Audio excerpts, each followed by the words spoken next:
Patrick, can you unmute now? I saw a message.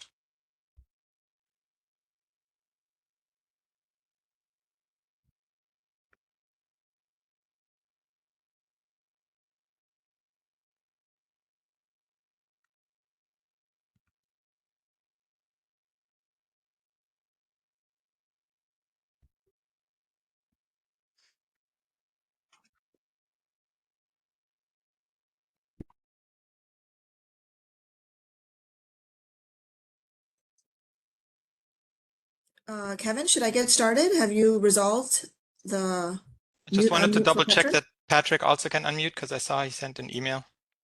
Okay.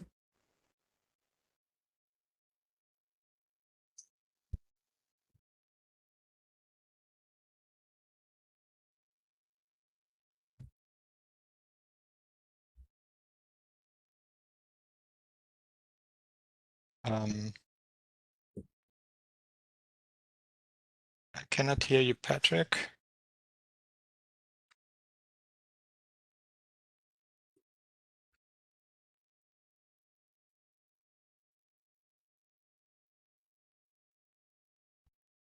Ella, I don't know if there's something you can do about the muting. I sent a request to unmute, but I Oh. cannot. Oh. I can mute people, but I cannot unmute them beyond sending a request. So if the request has arrived and they click unmute, it should work. Sometimes it's also a question of what devices are connected. Like if you have speakers and headphones, you'll have to make sure that they're connected properly. Okay. Well, I guess let's get started and hope that Patrick can unmute himself in the next 20 minutes before he gets on board. All right. Okay, great. Thank you. Can you hear me now? Yeah, sounds good. Okay, there's Okay. Patrick. Great. Okay, so welcome everyone for today's session. So let's get started. My name is Sonia, and I'm one of the co-chairs for Solutions for Youth Employment. It's a partnership at the World Bank. And I also wanted to start off by just giving a very big thank you to our colleagues at GIZ for co-hosting and organizing this session with us. So for those of you who are not familiar with the Solutions for Youth Employment Partnership, which we also call S4YE, it's a global partnership to enhance young people's employment prospects by promoting innovative and proven youth employment solutions. We have a lot of partners that we work with. It's a broad range of stakeholders, which includes foundations, bilaterals, donors, the private sector, NGOs, and other research organizations. GIZ has been a very valued member of S4YE for many years. And then for those that are non-World Bank participant, I just wanted to say a few words about the recent developments at the World Bank. So as many of you know, the World Bank President Ajay Banga has made job creation and employment an explicit aim of World Bank projects. As part of this agenda, there's a strong emphasis on identifying and supporting jobs-related initiatives that are scalable and replicable, and then responsive to country demand. So Jobs Agenda internally has already been broken down into several internal goals and strategies and targets. So this includes our global target of SP 500, which is reaching 500 million people with social protection and employment support by 2030, half of which are women. And then also our upcoming new skills strategy, which puts the goal of preparing young people for jobs at the front and center of it. So to achieve these goals, the World Bank is also rethinking its delivery approach, including how it can collaborate more effectively with partners to reduce fragmentation and maximize some of the impact that we do. So this is where the peer learning series comes in. We want to make sure that the important work that other development agencies, NGOs, and foundations can more directly inform the World Bank's policy dialogue on youth employment with client countries. So through these peer learning events, we are therefore aiming to achieve two things. One, promoting lively dialogue and joint learning between the World Bank and other stakeholders.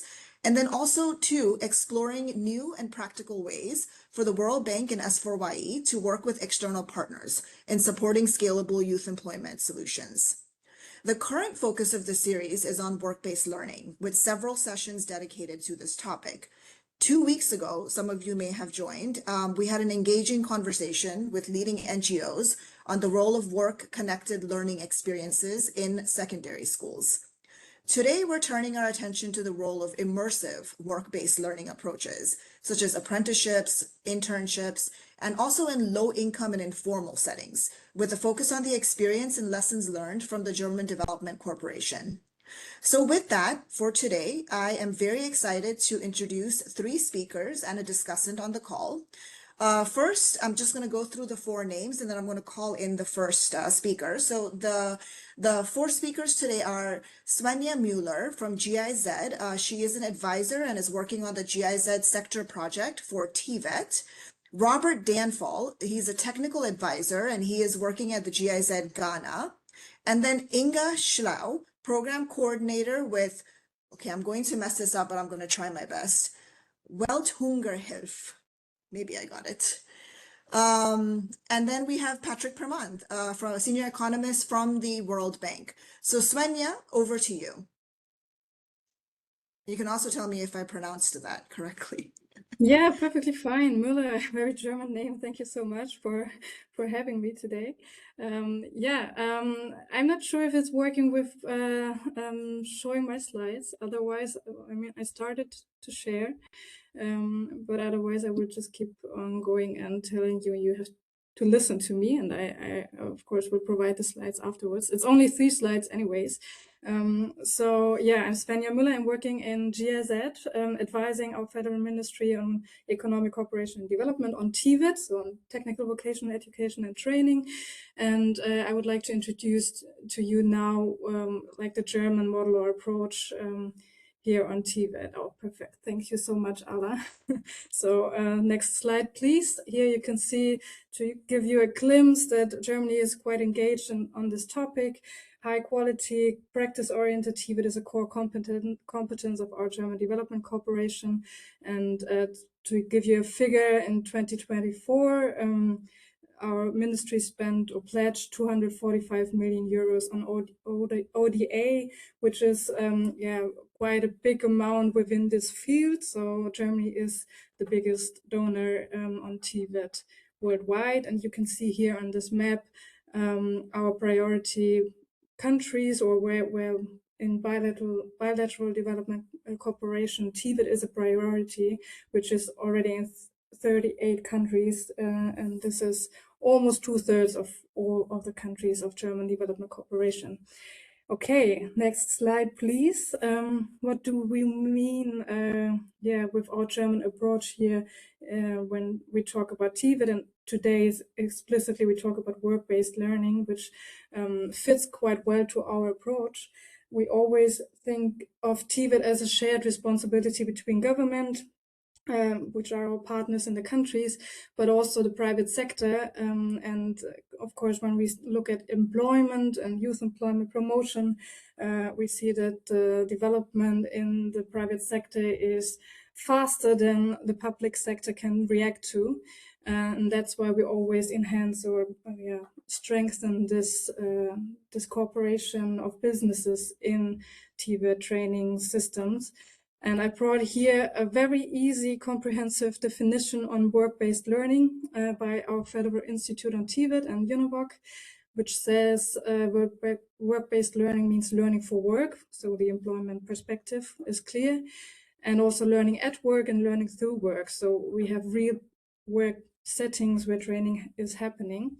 But then, of course, it's not only that easy, as you can see with this orange shaded boxes here. I think it's always good as a starting point for discussion to have some theory and background. And of course, the realities in our partner countries are quite diverse. And often we face, especially in the formal systems, quite school-based VET, and we try to incorporate small parts of work-based learning there, which could be only an internship or a traineeship, for example, which already helps people making this experience of real working experience and being socialized into working life, which of course then also strengthen to find a job in the end after completing the training. And then in the middle, you have the dualized VET or the dual vet and formal apprenticeship systems. This is something special where we from Germany come from, our dual concept, which is quite comprehensive. And I give you some resources in our PowerPoint presentation that you can dive more deeper into, because I think 5 minutes are not enough to explain the concept, but just to give you an idea, it's really this shared responsibility from not only the learning venue, which brings together schools and the workplaces, but also this concept that learners are students and at the same time employees gaining already wages there and being trained within the workplace. And then we already heard that of course in many partner countries we have a strong informal sector, and we don't also want to neglect this. And there are great examples of traditional informal apprenticeship systems where mastercraft persons already train quite comprehensively their apprentices. But still, I mean, to promote these apprentices also to be more flexible on the labor market and not only to depend on their small enterprise or company, also technological wise. We try to promote here again the combination of more general education standards, quality standards that are introduced, also certificates that recognize the learning in this workplace, and to introduce also here the dual concept. So I will stop here, and that we have enough time for our practical examples, and hand over, I think, to Robert right away. All right, so good afternoon, and let's try to see if you can share my presentation from your end, because I struggled to get it through.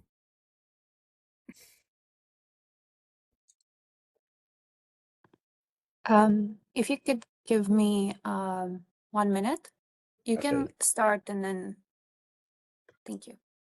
Okay, great. So yes, the name is Robert Danfo. I'm a Ghanaian TVET expert with some years of experience in TVET, actually an artisan. So I really understand what happens in the industry when we talk about TVET. But when we talk about web-based learning,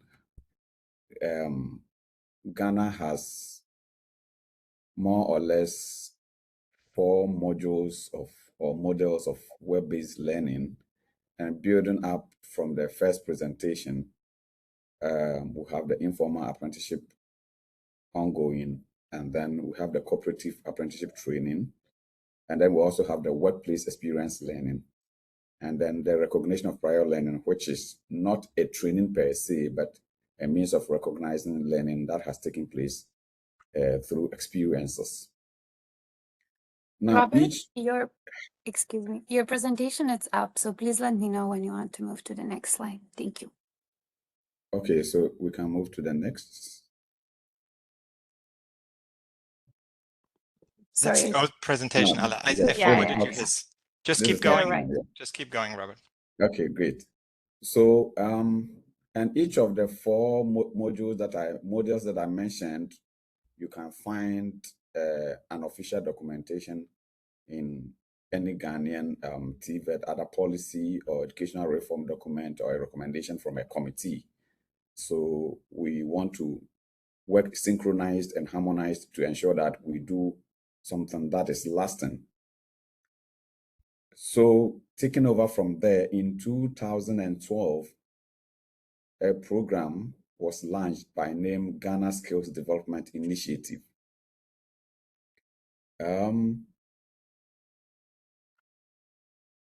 Which lasted from 2012 for phase 1 all the way to 2020. However, the approach or the phase that moduled the cooperative apprenticeship training is more of the phase 1 and 2, which served as a pilot for the program. And then we will look at which companies and approaches have been used for the scaling up. So the cooperative apprenticeship training was commissioned by the German Federal Ministry of Economic Cooperation and Development, BMZ, implemented by GIZ in collaboration with COTVET. Then it was COTVET, but now we don't have COTVET in Ghana again. We have the Commission for TVET, CTVET. So those were the commissioning parties and implementation parties. Now, what was the objective of the program? The objective of the program was to improve quality of traditional apprenticeship system in the informal sector to enhance skills and qualifications. So like you know, informal apprenticeship is not standard, it's not structured. And as part of government agenda those days, government agreed and decided to adopt the competency-based training and also to make sure that apprenticeship is standardized and structured by introducing a classroom system into the informal sector. So the second objective is to support the introduction of competency-based training through the informal sector. You can go to the next slide. The next and next again. Great, thank you. So again, it's mentioned here, and also a cooperative training model combining work-based training and courses at the school or the TVET schools. We can move on, please.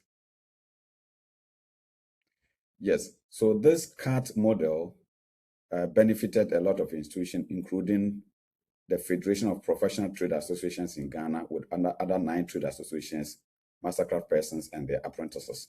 Now, it is very important to know that FEPTAG is a lesson learned from Germany when the project took executives of the trade associations to Germany for a study tour.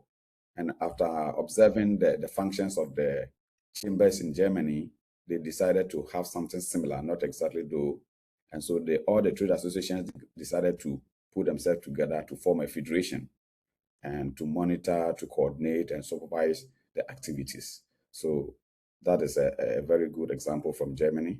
And then also 16 TVET providers as of 2012 participated in the project, and then took place in 3 regions in Ghana with 5 programs, TVET programs. Please, you can move to the next slide. Great. So this is the real CAT training model, where stakeholders with few research and investigation agreed that 20% of the training should take place in the TVET institutions, whilst 80% takes place at the workplace with the mastercraft persons. And so this is what makes it the cooperative apprenticeship training or work-based learning, work-based training. So you have the 80% happening at the workplace, then we have the structured training section taking place in the schools, which is looking at both the theory and basic skills and competencies that are supposed to be very standardized. It also includes communication skills and other soft skills that learners need to be able to work effectively in the workplace. You can go to the next slide, please. Now, the program have to align itself into the national policies, so implemented at the level 1 of the National TVET Qualifications Framework of Ghana. We call it National Proficiency 1, which is the basis or the very basic level of skills training, so that it can still address the large number of people who will not have access to formal TVET for one reason or the other, and so that they can get basic skills to start their profession and then be able to progress to any higher level that they prefer. Next slide, please. Now, so integrating the CAT model into the competency-based training curriculum development approach, trade experts, which is academia and industry, were put together to develop the curricula. And then the same team decided on how many of the training contents of the curricula is to be implemented at the workplace, which is the 80%, and how many should be implemented at the workplace, looking at the tools, equipment, resources, facilitators, teachers, and all the other things. So that it is clear to both the mastercraft persons and the teachers in the school what exactly each of them is doing and what their role is. We can go to the next slide. Now, the real preparation and implementation. So from there, we move to pairing the trade associations to a training provider. So if you pick a program like welding and fabrication, among the 16 schools, which of them is offering the welding and fabrication? Because we could not offer all the programs in all the 16 schools. So one training provider or TVET provider is assigned or paired with one trade association based on the facilities available. Then they agree, the trade association will now select which of the mastercraft persons and their apprentices qualify for the program, because there's also a selection criteria. There's certain basic standard to meet before you qualify it. And then we moved on to signing of the memorandum of understanding between the trade associations and the training provider to agree that we, the undersigned persons or organizations, agree to undertake this training as per the standards. Then there's the establishment of competency-based training teams, which is a standard of Ghana. Whenever you are rolling out a CBT program, to meet the internal quality assurance mechanism, you need to set up a team. So this competency-based training team is made up of experts from the trade associations and the MCPs who have been selected to implement the program in a particular training provider location, as well as the members of the training provider, teachers in the department. Of course, there were a lot of upskilling in the trade area, technical skills, pedagogical skills, as well as other income-generating activities, especially for the trade associations, as well as quality assurance, because in Ghana's competency-based training, learners are assessed within the institution and then internally verified. So you need to build their capacity. Then we moved to planning the training, which includes the preparation of the training plan, logistics, consumables, and then the schools and together with the association agreed on several modules. So what time should the learners come to the school? So some chose evening classes, some chose 2 times a day, others chose a block. So if the school is far away from the community, they preferred to be in the school for 2 weeks continuous and break and go to their mastercraft persons for a period of, let's say, 2-3 months, and then come back to the school until the school session is completely finished. Then came to the training delivery. So then we followed the approach and the curriculum that is developed and approved by the COTVET then to deliver the training. Assessment is conducted based on the competence-based training approach of Ghana, and then verification is done before they were certified. So certification was done by the Technical Examinations Unit of Ghana as at that time. We can move to the next slide, please. You have like 1 minute, Robert, if you can. So. Whoa. Right. So to make it short and simple, the CAD is now being scaled up by the Ghana TVET Virtual Project. Now about 37,000 apprentices have been trained so far. We can go to the workplace experience learning. Again, the GSDI Phase 4. Next slide, please. The GSDI Phase 4 now also developed a policy for workplace experience learning, which is part of a formal competence-based training where learners are now assigned to companies for a period of time, and it is mandatory for every learner going through a formal CBT training to undergo the workplace experience learning to develop their skills in thinking, capacity, problem solving, innovation, creativity, teamwork, and all the soft skills are developed over there. And for this current phase of Path for Skills program, we have been able to support the rollout of the well by implementing 200 companies. Next slide, which is in the next slide, 200 companies have participated in the workplace experience learning with 1,703 learners, as well as 6 TVET providers. We have also worked on the recognition of prior learning policy, and we hope to support the country to roll it out successfully in the subsequent phases. So this is the information I can share with you from Ghana. Thank you very much, Medase.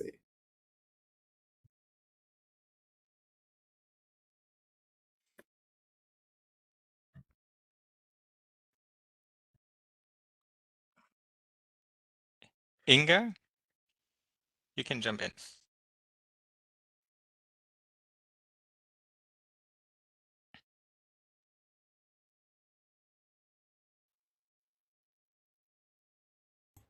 Now you should hear me. So presentation also is coming up. Meanwhile, let me introduce myself. I'm Inga Schaller. I'm working at Welthungerhilfe, but also known as WHH, which easier to pronounce.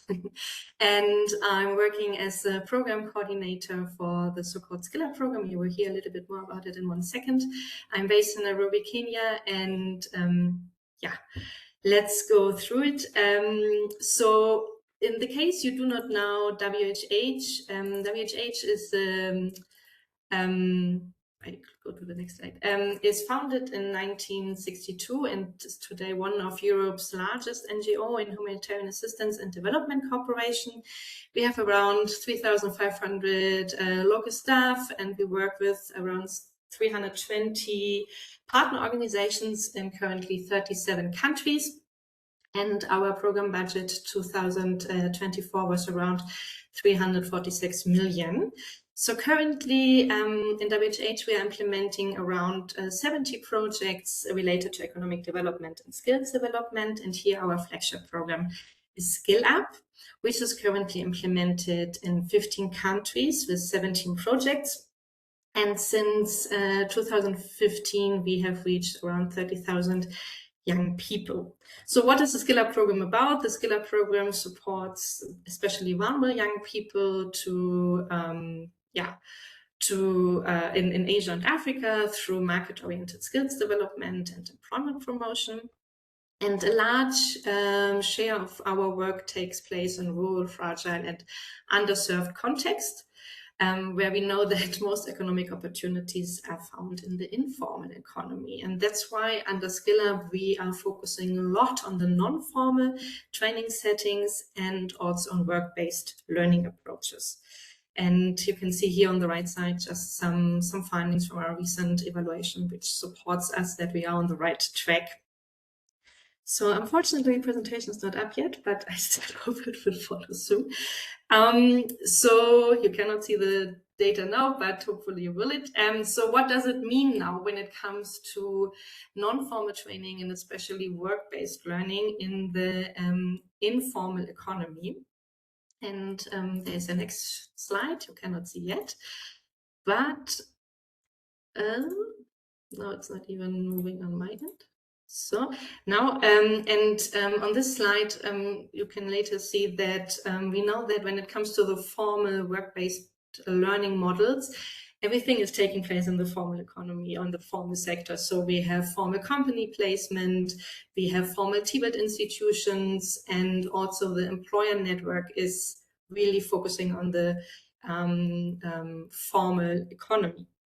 And as I already said, the reality in many WHH contexts is that the jobs which are accessible for the young people are informal, be it through informal enterprises, MSMEs, or family businesses. And at the same time, also, there are fewer, and especially in the regions we are working, fewer or limited access to TBET institutions and practical training facilities. And also, when it comes to the employer network, this is also informal. It's based on local relationships and connections you have. So it's also quite difficult sometimes to get ahead of things and to understand how these systems are working. So the response Skill Up is doing, which you can also not see, unfortunately, yet on the slides, is that we are really looking into using the potential these informal learning enterprises have, and that they can become learning environments, they can become trainers and mentors, and also play a role as a business model for those young people, also when they want to endeavor their own businesses, but they also provide employment pathways, especially when it comes to taking up learners. So that happens quite often on the Skill Up project, that the learners in these enterprises are taken up by the enterprise themselves. So at least they start working already after the training in these enterprises. No slides yet here, right? I cannot see it. Okay, I just continue. So on the next slide, I'm going a little bit deeper on the... no, that's not the one. On the challenges, which of course come together when it comes to making work-based learning work in informal economies, because we know that the workplace is often quite disconnected from market opportunities and with that also the business growth. So what we are trying to do is, when we are selecting these enterprises, that we are really doing a comprehensive market systems development approach, when assessing these, when we are looking into market-oriented trade selection, so that we are really identifying those who have the connection to the market, even if they're informal. The other challenge is, of course, also that the practitioners, they are skilled workers in these enterprises, but not necessarily skilled trainers. And that's why we're investing in capacity building and strengthening of these MSMEs and the workplace trainers, so that they also can teach and show in an appealing manner. What we also know is that the skills acquired informally are often not recognized. So I think it was already also mentioned, that's why competency assessment, certifications are crucial. We are working together with the governments to get the recognition of these non-formal acquired competencies, so that in the end also there's not just a certificate stamped by WHH or partner organizations, but it's really recognized on the market. We know, and that's also a thing, when you just focus on work-based learning, which in our cases is often the whole practical training, so it's a dual approach, we know that technical skills alone are not sufficient. And someone showed my presentation. Thank you so much. Maybe you can move to the next slides, please. Yeah, here we are. Yeah, nearly. That's too far. Maybe one back. Thank you. So I talked about the technical skills, so we are introducing life and transformative skills and business skills as well to the technical skills. And the last point you see on the slide here is that there is a higher risk that there is a weak quality assurance and safeguarding mechanism in these informal and informal settings. So we're focusing on continuous mentoring, also monitoring. We do a lot of digital tracking through, for example, ComCare we are using, where you have these use cases. So we are constantly following up also with the training enterprises. So that's a bit on the background. And now I wanted to give you a little glimpse of one project we have in Uganda. And please, here you can go to the next slide. In Uganda, we have a quite sophisticated step-by-step approach on how we are making work-based learning or how we implement it. And again, here, the work-based learning is not just like an internship, but it's the complete practical training is taking place in these enterprises. And everything starts with the identification of the training enterprise itself. So we do that through public announcements, through local radio stations, business membership associations such as OSIA or other local networks. And then the interested enterprises, they submit an impression of interest. There's a form they can use to do that. And then these are screened. Next, please. And then comes the assessment and selection of the enterprise. So we have, we score the enterprises based on a really rough criteria set. We have assessment sheets and manuals on what kind of criteria they are scored against. But in addition to the paper-based assessment, of course, we are visiting the businesses and enterprises to see if they're really existing, but not just that. Are there also active enterprises with actually a lot of customers and movement? We are checking if they have adequate workspace, how many can they take up, 1, 2, 3 or more? Do they also have sanitation facilities? We are working a lot with teenage mothers, so also some room for breastfeeding, for example. Are there occupational safety conditions, and so on and so forth? You could click once, please. So, are you sure you're on the right slide? Okay, well, then we just continue. I had a nice slide with the criteria. Now on the third step, when then the selected enterprises are coming together for an orientation session where we explain the whole project, we're explaining the whole process, also the requirements, expectation, how the contracting is looking like, on also what it means then for the next steps for them for when it comes to the training.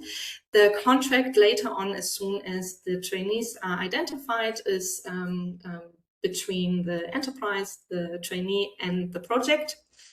And then before the training starts, we are going through a training needs assessment. So we're really checking, okay, what kind of capacity gaps are there, especially when it comes to skilling and skills provision.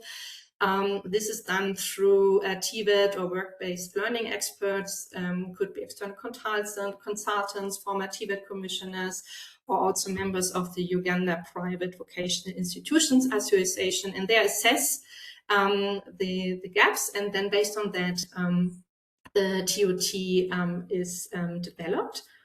Please click one more. And then the 5-day training of trainers happened. So where they're going through these specific work plans, and also during that training of trainer, you have then you can, I think, click one thing. There we also look into the owners of the enterprises. They are developing their own training plans. Of course, we have our own training plans we are providing, but it's good that the business owners, they also have the accountability and ownership of these training plans they have to go through. So they are sitting together, sector by sector. Let's say all the carpenters, they're sitting together, they're going through these training plans, they're looking, is there something they want to adapt or change? And then this is the fixed training plan for the participants, our trainees. Maybe can you click once and I can see, aha.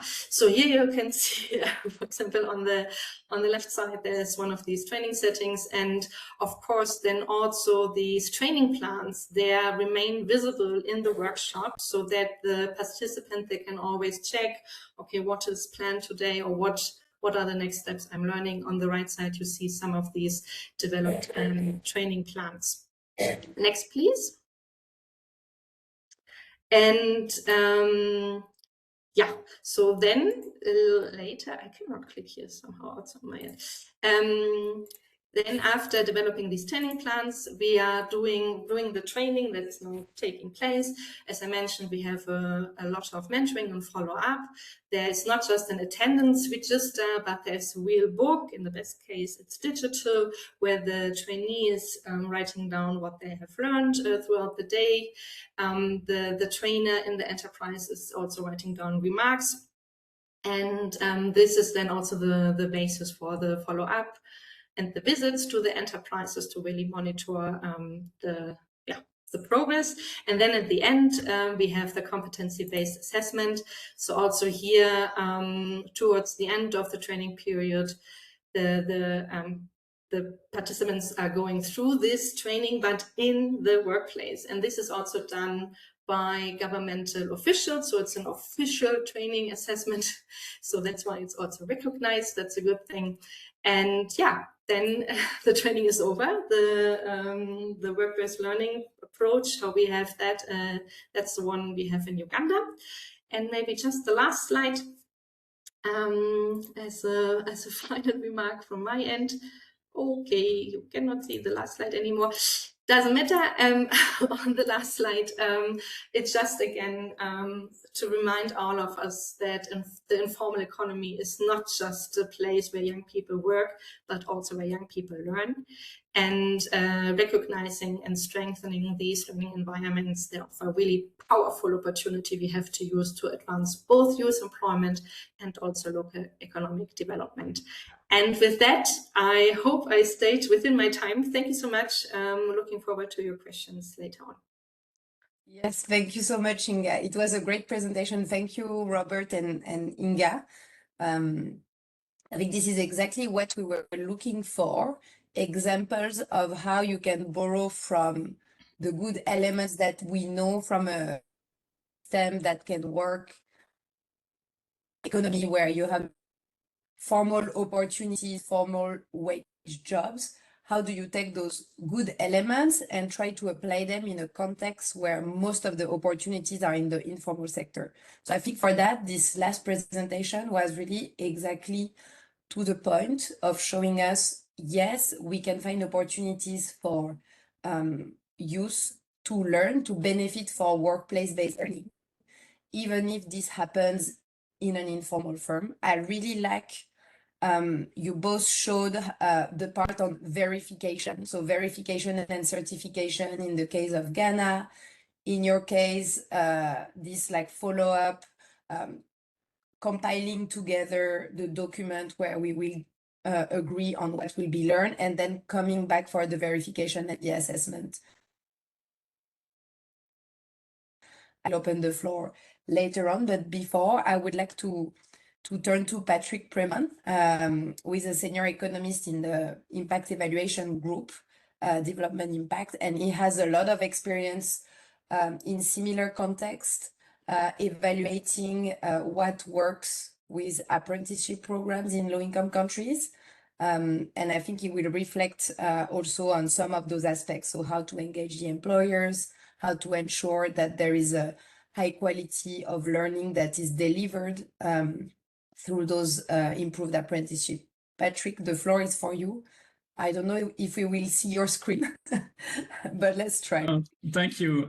It's a pleasure to be here. I was actually asked not to do slides, though I do have a few slides that I will try to share along the way, but I will start by just speaking, and then hopefully I can share along the way.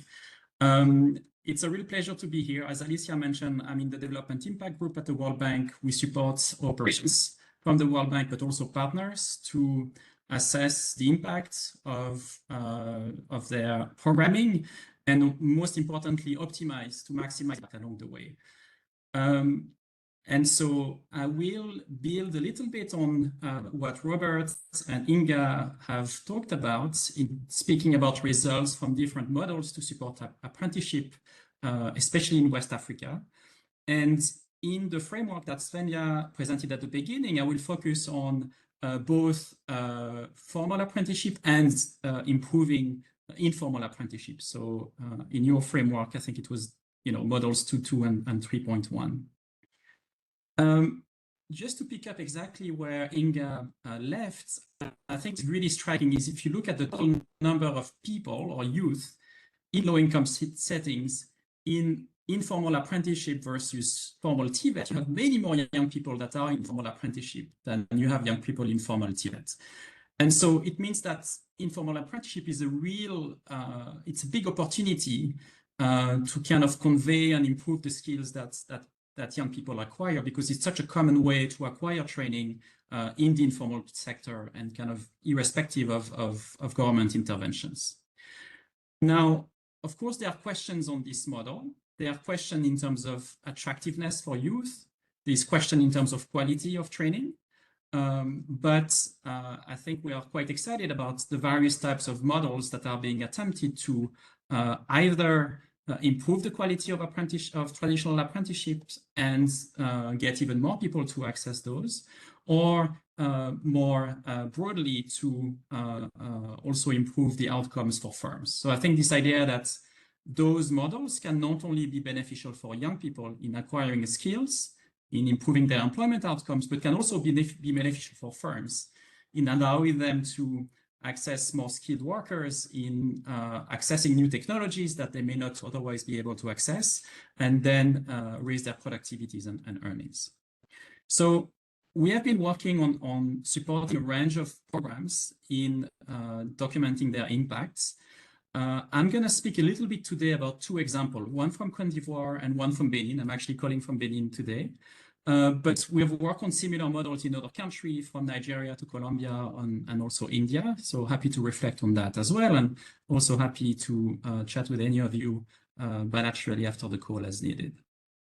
So let me take you to Côte d'Ivoire first, and I'm going to see if I can share my screen here to share some both old and new results, but very kind of positive results, the effectiveness of apprenticeship in Côte d'Ivoire. Can you see my screen? I think it's loading.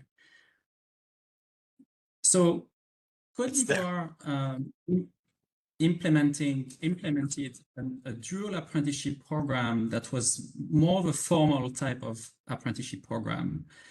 What they did is identify firms that were willing to host apprentices. In most cases, those were informal firms, about 5 to 10 workers at most. And those firms already often rely quite heavily on apprentices as part of their production model. They then identify young people that were interested in getting into apprenticeship and kind of through a process of motivation interviews and application and so on, place these young people into the firms. The program had 2 features. So one was a subsidy paid for 12 to 24 months to young people to be in those formal apprenticeship positions. They will get a contract signed between the National Training Agency and the firm and the young people. And they will also get, in addition to the subsidy, dual training. So training in vocational training centers throughout the course of the apprenticeship. The first results that we found was very striking in the short term, was that we found that many firms actually were willing to host many more apprentices that they could find. And that by adding the dual component to the apprenticeship became much more attractive to youth, and that allowed firms to recruit more apprentices that they would otherwise be able to recruit. And this is because small firms may have limited technology, and so young people may be constrained into how much they can learn in these specific firms. But if you combine the training in firms and in the vocational training, then they can learn much more, and that becomes much more valuable to them on the labor market. And the second main result is the one you see here, hopefully on the slide, which is the impact of this training on youth. So we have been tracking this youth over the last 10 years. The program has been scaling in parallel, but the initial youth from the very first cohort from the program in 2016, during the program, their income was stable. But what we see is 2 years after the end of the program, you see their income being higher than the comparison group. And what is very striking is that this gain in earnings is observed 2 years, 3 years, 5 years of the program. And this week, we're going to share this latest round of results with counterparts in Côte d'Ivoire, showing that 10 years after the end of the program, the income for young people that went to apprenticeship is up by 21%, and equivalent to about $60 per month. And so if you think of how much this has improved the life trajectory and the employment trajectory of these young people, it's quite remarkable. Now, this is the results from a formal apprenticeship program. Again, combining on-the-job training with dual training in vocational training centers, as well as a subsidy. Now, the second model I want to talk about is closer to, I think, what Inga presented, and also what Robert presented, in fact, which is building on young people that are already in firms as traditional apprentices and trying to improve the quality of the training they receive. So for that, I'm going to take you to Benin, where this week we were just discussing with the government some results from their program trying to improve the quality of traditional apprenticeships for young people and firms. And what they have been trying here is 2 things. One approach, which is focused on offering the training to young people, so the dual training in vocational training centers, leading to a formal certification that is a recognized certification in Benin. And then the second approach has been to improve the training of the mastercraft people, so improving the training of trainers to try to see if they could themselves then improve the quality of training in firms on the job. What you see here is short-term results, 1 year, 2 years after the start of the program, while the apprentices were still in firms. And this is comparing 3 modalities. So the comparison group is traditional apprenticeship as usual. The red group is group where both the master trainer and the apprentice receive training. The yellow one is only apprentices receiving training, and the green one is only the masters receiving training. And what you can see, I won't go into the details, but on the right here is that it's especially when you offer the dual training here that you see the technical skills of apprentices improving quite substantially. There's a little bit of improvement by the training of the trainers, but it's not, by far not as strong as the impact of training the young people only, or the young people and the masters. Now, not only do these young people then acquire more skills, but in fact, they're able to put it in practice. And when we capture what is it they do in their main occupation, how complex the tasks they do in their job as apprentices or otherwise, we see that those young people that have received dual training, so not just in the firm, but also in vocational training centers, the combination of the two really makes them more productive. They can now do more complicated tasks, they can take measurements, they can write codes, they can interact with clients, and that means that they are more productive. Training the trainer only in this case has a little bit of an improvement, but it's not significant and not as strong as the dual training. So these are just a couple of examples of what we are doing in this space. I think overall, the type of changes in skills we see in Benin in the short term is similar to what we saw in Côte d'Ivoire. So we're quite hopeful that this will also lead in long-term improvements in the skill in the earnings of the apprentices. Maybe just to conclude, I think what is really encouraging about this, and we know it from Germany or Switzerland where I'm from, that combining this working on the job with vocational training, combination of the two can really be powerful and a great way of making sure that the skills that young people learn is also used directly on the job and leveraged by the firms in their own activity. So I'll leave it at that, and I hope it's helpful in following up on the great presentation by Robert and Inga. Thank you. Thank you, Patrick. Yes, absolutely. I'm gonna open the floor for discussion and questions, and we have a little bit of time remaining. I think for me, one question is in the two examples you presented and the Ghana one. My understanding is that you rely on vocational schools to send apprentices to learn, while in the Uganda case, you are only structuring the learning content to be fully happening at the workplace. Is there any issues with vocational schools? If we were to scale up those programs, we would be able to absorb all those apprentices to be sent to vocational schools in the case of Ghana and what you presented, Patrick? And conversely, Inga, if in your context you were to try to find a place where you can send those apprentices to learn outside of the workplace to reinforce their technical skills, what are the challenges that you see? So I'd like to open with that. And I got also a question on the long-term employment outcomes in the Uganda case, whether you were able to measure any employment earnings type of outcomes. And please, colleagues, raise your hand or post questions in the chat. Oh, and I see already Hiker raising your hand. Maybe let's hear back from the presenters, and then we go for a round of additional.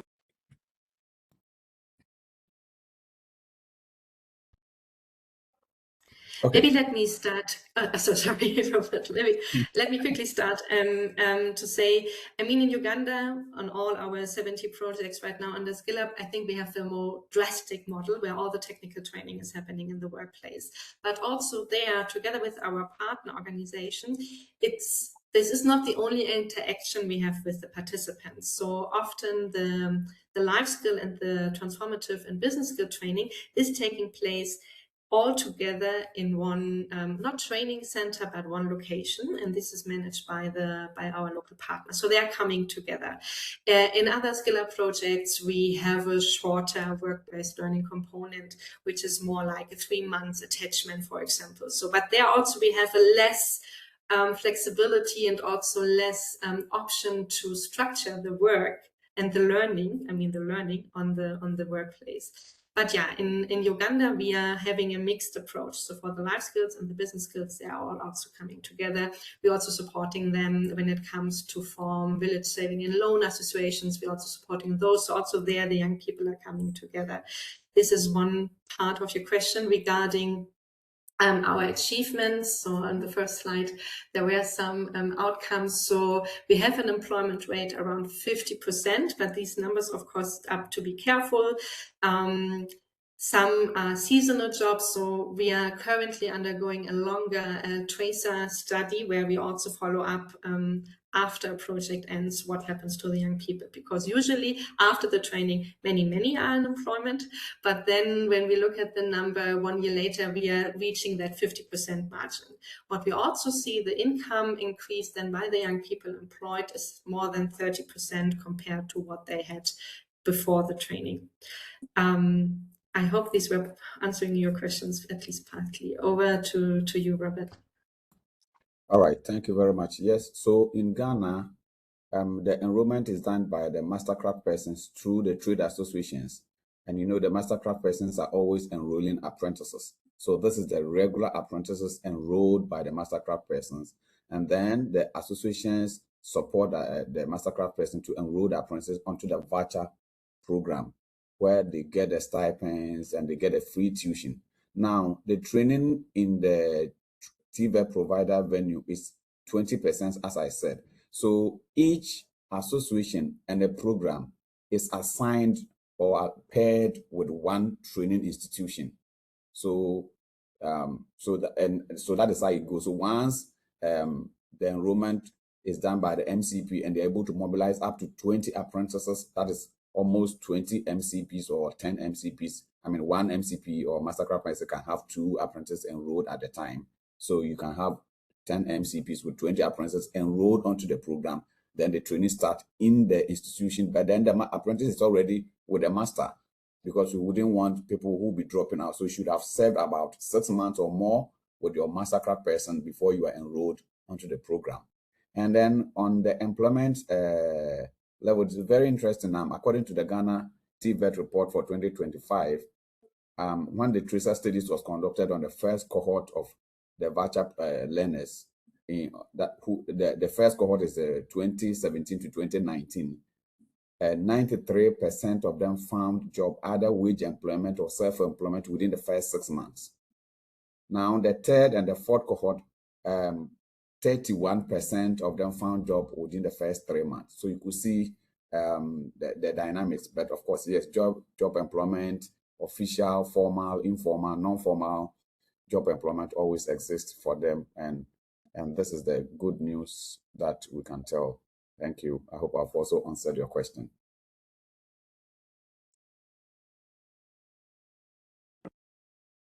Thank you. But did you want to share on the capacity of vocational schools?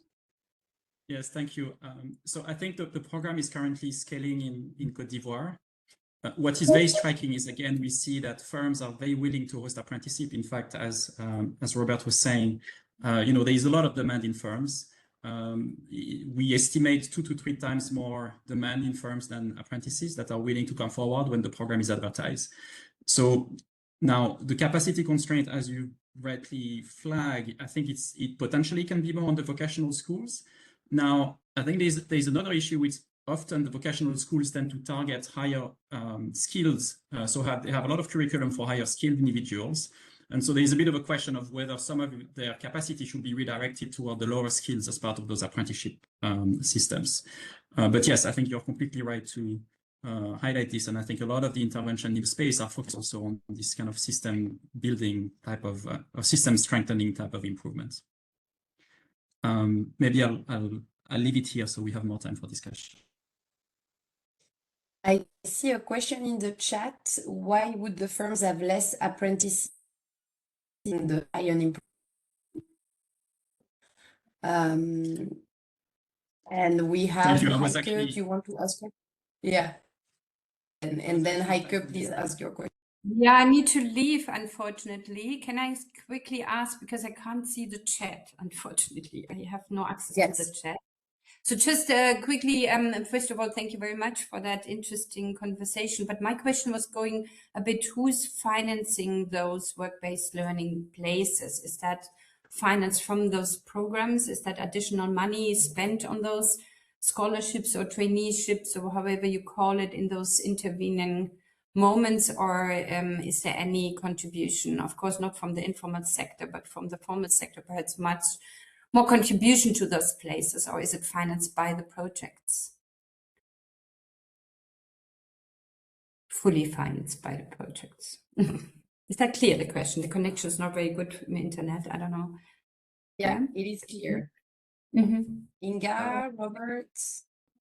Yes, so in Ghana, the work, the 80%, it's more or less an arrangement between the parent, apprentice, and the MCP.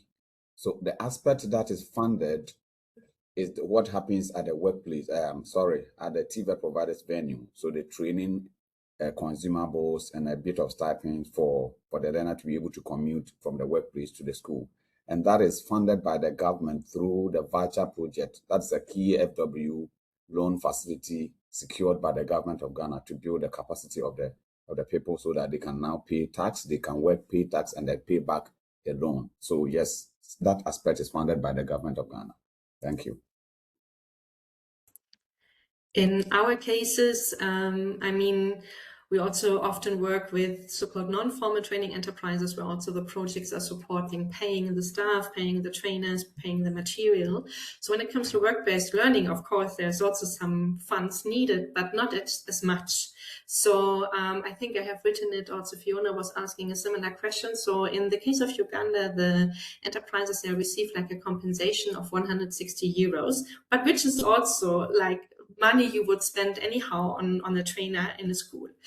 And 15% of that is paid by the trainee, by the participant, because we have some quality standards within our Skill Up program. And one is that the contribution by the participant is really crucial for ownership and also for sustainability.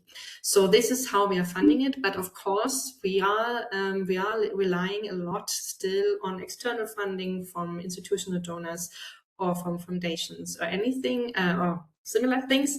At the same time, we are working on a self-reliance strategy within the Skill Up program where we're really looking into other income generating activities where we can subsidize also these kind of costs. But education is always expensive.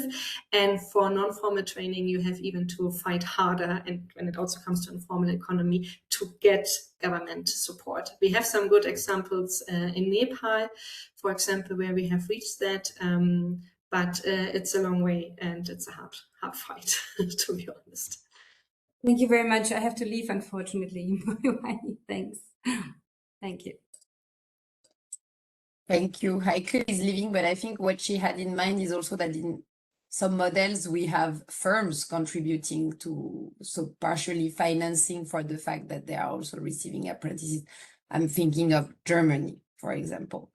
I have not seen this across my experiences in low-income countries, but if anyone has, please raise your hand.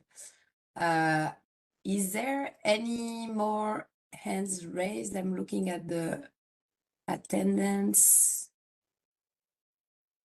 and the chat. So I think we are reaching the end of the session and this is time. So thank you, everyone. Unfortunately, we had some tech issues on connection and then sharing the PowerPoint. So we will share all the PowerPoints indeed afterwards so that everybody can see, especially Inga's PowerPoint. You had a lot of nice charts explaining the path for bringing in the informal enterprise and developing the program. And so I think it will help everyone to see that and receive that. What I want people to take away from today is that we have seen great evidence on the potential impacts on youth earnings after they benefit from such scheme. Especially Patrick shared the 7-year impacts from a Côte d'Ivoire project. We have also seen that there are models that can work that are really targeting informal firms. Yes, there's a part of a structured learning that is happening outside of the firm, but I think it's really an interesting model that you have shared, Inga.